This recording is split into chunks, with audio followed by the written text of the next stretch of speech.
Sabi mga Mars, ayun, kadarating lang namin mga Mars, galing sa school ni Barbie. Ayan, ano, pagod na pagod si Barbie mga Mars. Oh.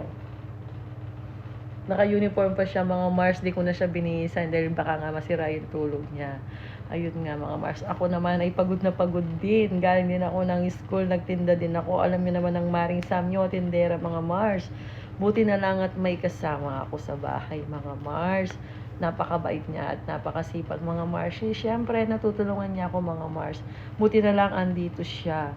Ayun mga Mars, kahit binabayaran natin yung mga kasama natin sa bahay, dapat marunong tayo mag-appreciate ng mga ginagawa nila.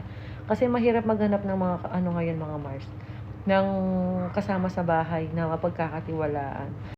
Kung ako lahat mga Mars, ay Diyos mio marimar, hindi ko na kaya. Siguro naman yung buhok ko, di ko na masuklay-suklay mga Mars. Ayun, napakasipag talaga ni ating King.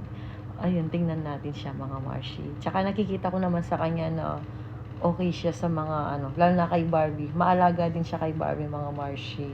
Tingnan natin siya mga Marshi. Siguro mga Mars ko wala kasama sa bahay ngayon. Diyos mio marimar, hindi ko lang alam ang itsura ko. Tingnan natin siya mga Mars.